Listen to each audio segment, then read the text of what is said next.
Hello and welcome to Hank Games Without a Hank. I'm manager of the AFC Wimbledon Wimbly Womblys. Well, at the end of the last game, we've gone 3 consecutive games without scoring. But I would also like to submit that we have gone 3 consecutive games without giving up a goal. So there's 2 ways of thinking about this. One way of thinking about it is that we haven't scored. There's Osiosi manager. Another way of thinking about it is that we have had 3 consecutive clean sheets, which is amazing. We have the best defensive record by far in League One. So maybe a little bit of credit. I'm sorry if I sound a little annoyed. It's because at the end of the last game, I heard in the stands people chanting, we draw every week, we draw every week. You're nothing special. We draw every week. And come on. It's not nice. We're real people. It's easy to forget that. I know. But Buckminster Fuller with that horrible haircut, he's an actual person. Shea LaBeouf, he's a real person. Darius Charles, Reese Oxford just back from injury. It's hard to hear that stuff, okay? It's painful. Meredith, a thing that people who say horrible things about me, that they often say, and you hear this about lots of they say this about lots of people. This is something that people say about well-known people who they think don't look in their Twitter mentions, I guess, is that they're trash or that they're a piece of trash. And that's so incredibly effectively hurtful. It works so well. It makes me feel, it instantly makes me feel terrible. And I don't know why. I guess it's just it's this statement of just that you're without value. And it's the ability to make that blanket statement about me overall or somebody. I'm sure I'm not the only person who's ever been called a piece of trash. It's an incredibly effective insult, but also a really hurtful one. Don't call people trash on the internet, or they'll probably know, unless you really genuinely think that they are trash. And even then, do you really? Are they? Or are they people and doing probably their best? No, not everybody. I don't know. That said, I rise to the bait all the time on the internet, so who am I to talk? Today's topic, speaking of the internet, comes from Mike Ward, who says, Jesus F, last year was a toxic trash fire. Hold on, I'm going to try to read the rest of your comment, but I'm in a potential scoring opportunity here. Oh, you've got to jump on that ball. Who is that? Meadsy. I know you're a left back, but jump on that ball. For God's sakes. Okay, we got to go attacking. In general, we need to be a little more aggressive. I'd like to see some gegenpressing. That was a bad example of gegenpressing. Right, so Mike writes, I'm just going to read the rest of it on pause. Tell John to talk about, that's me. Tell me to talk about anything that I can that might deter the young generation from just giving up. I've got nothing. So I know that you guys are probably tired of my relentless optimism, and I myself am tired of it because my whole brand is pessimism and thinking about mortality and how this is all temporary and how we have this one brief flicker of consciousness and then absolute oblivion faces us. And being hopeless and negative is my thing, and I'm angry at people for taking it away from me by making it cool. So that now I have to be optimistic is the only way to be countercultural, and I'm super annoyed about that. And I would argue that that is maybe the biggest problem facing our species, that I am no longer allowed to be Mr. Pessimism because now everybody else is taking on pessimism as their brand, and it's super annoying. So I no thanks for that. So now I'm forced to be optimistic, which I don't like being, and it's not natural for me, but unfortunately I think that it's true in this situation. Life is getting better, much better for humans overall, really consistently for a long time. The number of people, I know that you guys have heard me say this, but this is a big deal. The percentage of people in absolute poverty has dropped by half in the last 25 years. Fewer kids are going to die this year than have died in any year in 1,500 years. And yes, that's true, even though the population 1,500 years ago was 600 million people, and now it's 7 billion. It is incredible, the progress that we have made in terms of global health. Even in the United States, this reported trash fire, life expectancy is going to be higher today than it's ever been. Get there. Just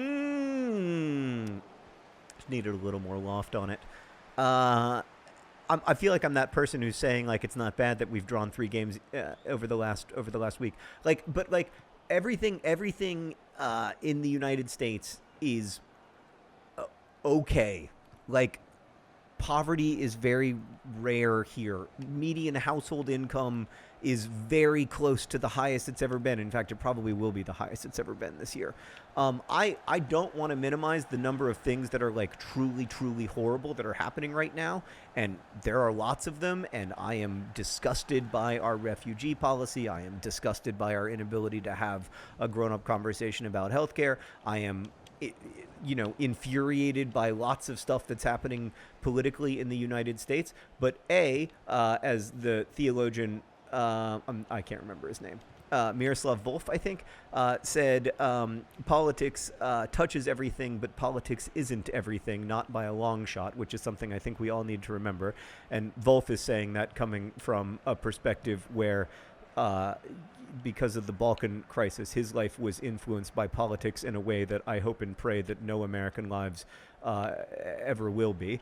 And B, in addition to politics not touching everything, like, we still have relatively stable political institutions in the United States. I would much rather live in the United States than live in, for instance, Russia or really like most countries. I think we have a pretty stable political system here. Now, like right now, I don't think that we have great governance.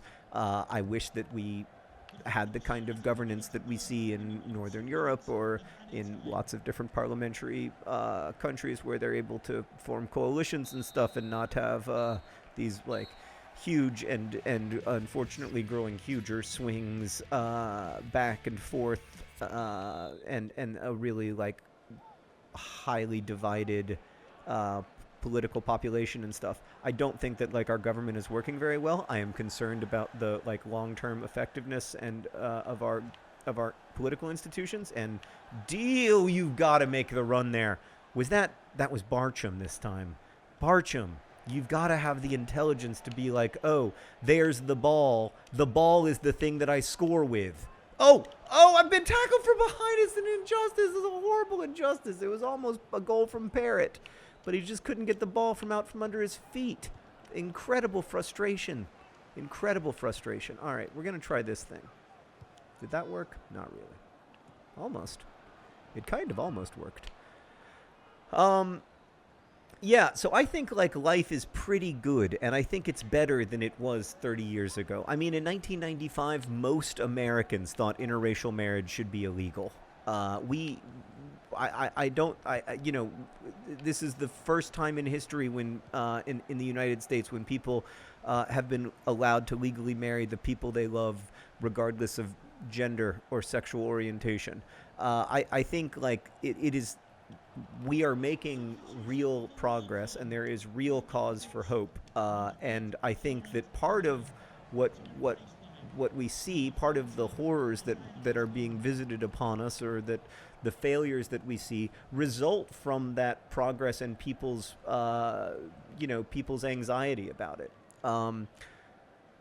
So there are lots of causes for optimism, and I think the main reason, or one of the reasons, why we are so overwhelmingly pessimistic, like why throughout the Obama years and throughout the Bush years and now, of course, what we are seeing is that the number of people who believe the United States is going in the wrong direction has increased and increased and increased. It's been increasing for 17 years now, I think, without pause. It might have been worse in 2008 than it was in like 2016, but it has it, and I think a lot of that is a result of political polarization, and also, I mean, on the topic of like you have nothing to fear but fear itself, should have hit the left bumper button there.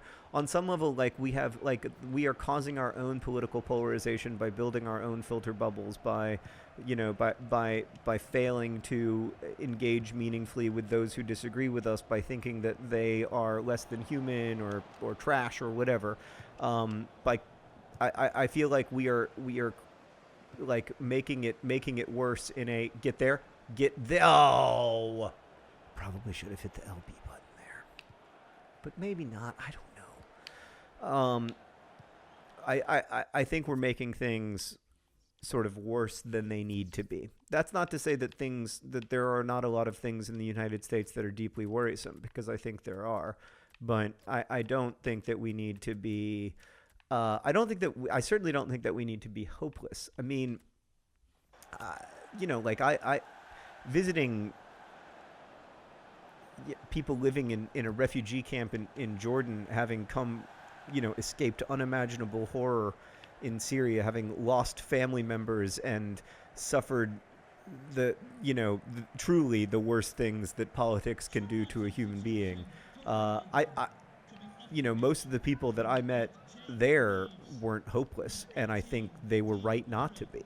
I think that hope is not just it's not just like a good idea from the perspective of how to have a good and productive life. I also think it's correct. Like I think it's the proper response to the human story. Like when I look at human history, I think hope is right. So I just I, I think the way we are talking to each other on the internet is making things worse. I think the way we're engaging um, with problems is probably making things worse. But I don't think that things are necessarily getting worse. Now, there are some things that are getting worse, but there are lots of other things that are getting much, much better. So I think it's far too soon to feel that, to feel hopeless. I think there's lots of cause for hope. In other news, we've had our fourth consecutive 0-0 draw, which you can see there. Other John Green, confused and disappointed. I was starting to wonder, will he ever score in professional skill level in League One?